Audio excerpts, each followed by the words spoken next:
Am I the a-hole for telling my sister that the adoptive parents have a point for no longer contacting her? My sister gave birth to her twins, boy and girl, in June of 2020.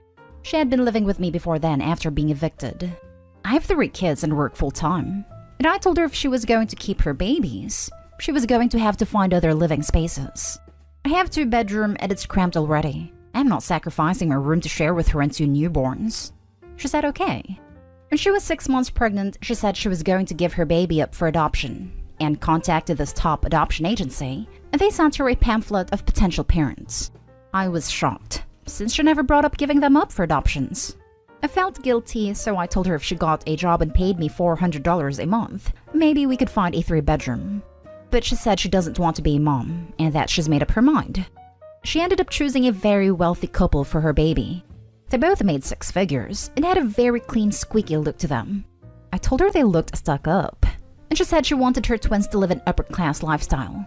The agency and couple flew her out to their city in a 5-star hotel for the rest of her pregnancy. It was supposed to be an open adoption, and when my sister came back, they did send pictures once a month by mail. Then when the twins were about 6 months old, all of a sudden they ghosted my sister, deleted all their social media handles to probably create new ones, and even moved. My sister had a breakdown and I was equally shocked. The agency brushed her off and said the parents have the right to do whatever they want, and told her not to call again unless she was pregnant. For weeks, I pitied my sister, until she got drunk and told me something. She said that she texted the adoptive mom that she needed $2,000 because she wants to go back to school or something, and the mom told her she doesn't feel comfortable with my sister messaging her asking for money. And my sister told her that they're beyond rich and that $2,000 is what they spend in a day, so they're not hurting. And that's when they ghosted her. That changed things for me, and I told my sister that she shouldn't have done that, and that maybe they had a point. She started crying. It is still giving me the cold shoulder. Am I the a-hole? Now for the top comments. Not the a-hole. She chose rich parents so she could get something out of it. The adoptive parents realized this and went no contact. Hopefully she realizes her mistake and doesn't pull this if her biological kids ever try to contact her. That's what I thought too. I told her to choose another couple that seemed sweeter, but she only cared about money.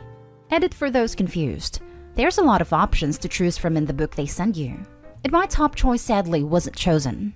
I hope they do end up adopting a baby one day, whoever they are. They seemed very chill.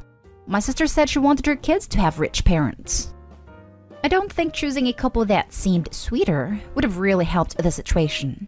Even the sweetest couple ever would be questioning her motives and ability to maintain healthy boundaries after asking for money like that, which I also suspect was a greater amount than $2,000. I have a feeling that there was more than just asking for $2,000 that led them to not only cut off contact, but delete their socials and move. You're definitely not a hole. Me too, but sadly I think I shut her out and she won't ever tell me the full truth. She's a very impulsive spender, so I see her asking for way more than that. Maybe that was the last straw, and they actually sent her money before in the past. I'm not sure. Not a hole. It sounds like sister was hoping the adoptive parents would be a cash cow for her, but once the adoption is final, they hold all the cards. Yep. She thought that on top of the 5-star hotel, that they would continue to give her money. She acted like they sold them her children, and they still owe her. Next story. Am I the a-hole for telling my daddy let my mom down? My parents were married for 24 years. I, 22 female, am their only child together. My dad had 2 sons and a daughter with his first wife. When I was a kid, they shared custody until their mom was sent to jail for something she did to my mom. Before that, she really made sure my half-siblings hated my mom, and they treated her terribly. They called CPS on her twice, claiming she was mistreating them, which she wasn't. And the second time, my mom moved out with me, so my dad could be the only adult in the home with them. They stayed married and they tried to work on a family unit, but my siblings weren't interested. And as soon as their mom got released, they moved in with her and we moved back in with my dad. Dad still chased my half-siblings and tried to make us a family. My mom was diagnosed with cancer when I was 11, and she fought like hell for 11 years. My dad ended up being her caregiver, and he did a good job in some ways, but he left her exposed to my half-siblings. I want to say I blame them, but I know none of it would have happened without their mom. Still, when 14-year-old me found my half-sister telling my mom she couldn't wait for her to die, and how her mom was going to piss and defecate all over her grave and smear it everywhere, and my dad had asked my half-sister to stay with my mom, I knew there was also something wrong with them, because she was 20 at the time of the incident. It broke my mom. But she was fighting so hard to stay alive, she forgot to fight for making her life overall better. My mom died 2 months ago. She wanted to live longer for me, but cancer took hold of her. My dad chased my half-siblings down and begged them to come to the funeral. He tried to encourage them to help us plan and be with us. My oldest half-brother showed up the night before the funeral to tell us his mom and siblings were so freaking glad she was dead, and the world was a better place without my mom, because she was nothing but a nasty W who married someone else's sloppy seconds. I kicked him out so damn fast, but I was pissed at my dad too. I didn't tell him last week, as I mostly ignored him after the funeral, but he kept pushing lately, and so I replied. I told him he failed us. He let my mom down when she needed him the most, and he chose 3 people so full of hatred that they act like monsters. I told him I couldn't even look at him. A lot of my dad's siblings got involved because they feel I was too harsh after the loss he suffered, and now it's making me feel a tiny bit bad. Am I the a-hole?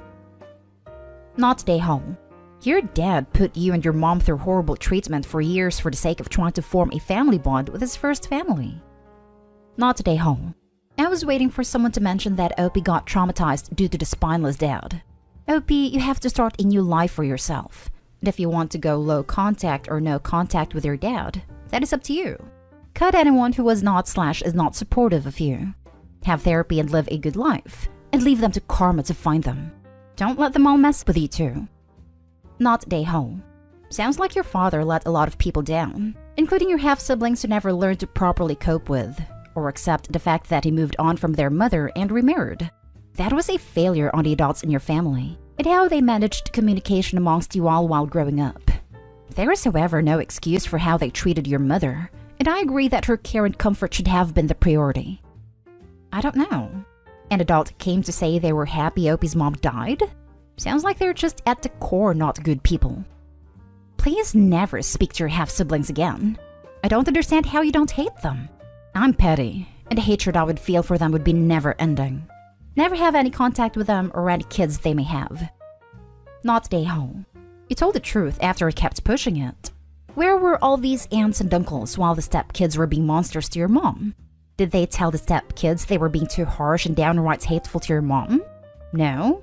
Then ignore them. Sorry about your mom. Peace and kindness to you. Next story.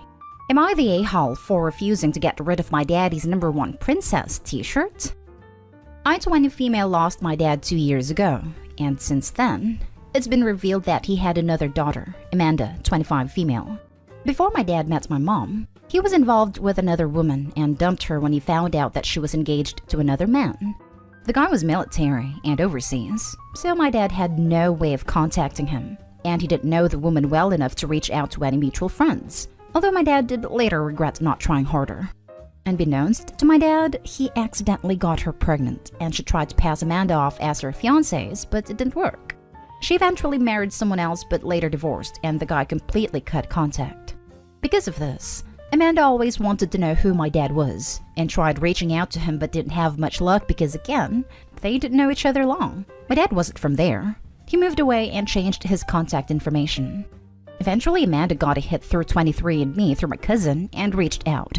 By that time, my dad was already gone, but his parents, siblings, and their children were more than welcoming. My brother and I were pretty weirded out by this, and since our dad wasn't on her birth certificate, we didn't believe her until there was a DNA test. I wish I could say that this was a magical moment where we all hugged and are now besties, but honestly, I don't feel this strong familial tie to her because I didn't grow up with her. My brother says he feels the same, but we both make the effort to be nice when she's around. Now, up until Amanda came around, I was my dad's only daughter, and because of this, he had a lot of daddy's favorite daughter type of things because I was his only daughter at the time. It was like a fun little joke between us. Out of all the things he's given me in relation to this theme that I cherish most, is a custom-made t-shirt he got me with a picture of us at a father-daughter dance when I was 12, and a caption, Daddy's #1 princess. It was one of the last things my dad ever gave me, and I love it very much. I never showed it to Amanda, but I guess someone else told her, and she gently confronted me about it and asked me to get rid of it and anything like this. She expressed how she's been in therapy to cope with never having a true father figure, and that her actual father died before ever meeting her, and knowing that I was his favorite daughter is really upsetting her. I told her that while I am sad about the situation and won't ever bring it up around her, I am not getting rid of it. I thought Amanda and I had an understanding, until my aunt called and berated me for not being respectful to my sister's feelings, and that getting rid of a t-shirt that I don't even wear is a small sacrifice, because I at least have the memories of having a loving father while Amanda doesn't. Am I the a-hole? Edited to add, because I keep seeing this, I just wanted to clarify certain things. 1. My mom and dad were never married, and broke up before I was born, and I'm currently living with her, so that's where the bulk of my daddy's number one princess type of things are there, and Amanda has no reason to come to my mom's house, so I'm not worried about things going missing. 2. I've spoken to my brother, and he agrees that so long as I don't wear them or bring them up around Amanda, I should have the right to keep them. 3. My grandparents are trying to stay neutral in this because they see both sides to the argument. Now for the comments. Not the a-hole. Amanda is the one not respectful of your feelings. How can she ask you to get rid of your memories from your father? She just sounds jealous. Given the situation, I wouldn't be surprised, but I also wouldn't blame her. I wouldn't blame her either, but I do blame your aunt for not minding her own business. Not the a-hole. If family's coming after you, you should pack up these types of mementos and put them somewhere safe. One of them could take it upon themselves to get rid of something they think you shouldn't have. I second this. People do weird stuff, and this sounds like something your aunt would do, or convince someone to do, to try to make Amanda happy. Not the a-hole. Absolutely not the a-hole. You were objectively the favorite if he never even met her, first off. Her loss isn't your responsibility to deal with. Your memories and keepsakes from your father are 100% yours to hold on to. I have 2 siblings, and when I give my mom a present, I always sign it, "From your favorite child," even though we all know she loves us equally. But no one is ever offended, because that's just silly. My brother does the same thing. He is the only boy in the family, so he often signs presents or cards with "From your favorite son/brother/sibling." But we all know it's a complete joke, and no one is offended. Last story is titled, Am I the a-hole for not forcing my son, 11 male, to like his stepsister, 15 female? I, 29 female, had my son, 11 male, with my ex. My son is autistic and does not like it when people touch his belongings. When I had him, my ex decided he didn't want to be a father and abandoned us. My parents were lifesavers, and they took care of him when I had to attend college classes. I work full-time now and live in a great apartment. My ex reached out when son turned 8 and wanted to meet him. I brought him to a nearby park and we came to an agreement that son can stay with ex every other weekend. I bought my son a Switch for his 8th birthday, and he brings it with him everywhere. My ex also has been seeing a girl for the past couple of months who has a daughter, 15 female. My son came back home yesterday and didn't speak to me at all when I picked him up. I was extremely worried and called my ex when I got home. And he told me that son wasn't letting girlfriend's daughter play on the Switch, and he grabbed it out of son's hand. Girlfriend's daughter dropped it down the stairs, and it has a huge crack in the screen. I went to talk to my son and told him that I would be happy to get him a new Switch and any game that he wants. He was very happy, but told me that he didn't want to go back to ex's house anymore because the daughter was mean to him. And I told him that I was not going to force him to do anything he didn't want. Now my ex wanted to take my son this coming weekend, and I told him that we had plans to go to a theme park and that son didn't want to go over to the house anymore. I told my ex it's because the daughter made my son very uncomfortable. My ex flipped out and accused me of keeping son away from him, but I had enough at that point and hung up on ex. Am I the a-hole for not forcing son to like girlfriend's daughter? Edit. I do have full custody of my son and did suggest having ex come over to the apartment, but he refused. Not the a-hole. He's being a prick to your son and abandoned you and your son 11 years ago. He doesn't suddenly have a claim over him. Yeah, I don't think I'd rush the son into hanging out with the father overnight. Maybe for a couple hours. The father is a stranger to the child.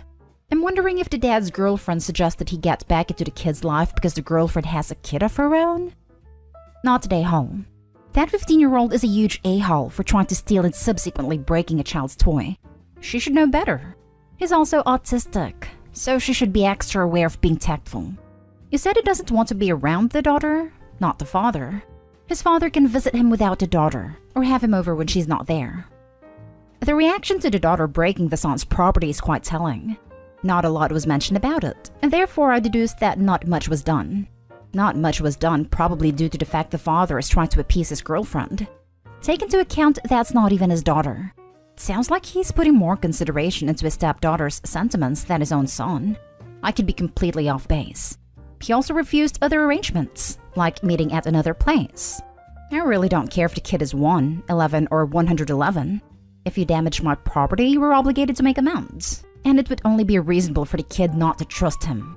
I don't see the father being an advocate for his son in this in any of the information given. And damn it, I wish I was wrong on this. He is using his own son as a pawn in a game of clout. I think the son is a sharp kid. It is catching on. Not the a-hole. Your ex is trying to impress his new potential squeeze. It is an a-hole. Be careful about violating court orders and the long-term impact that might have on you. I was ordered full custody of my son. I have no wish for letting my ex see my son, but I want son to be comfortable. I did suggest ex coming over to the apartment, but he refused.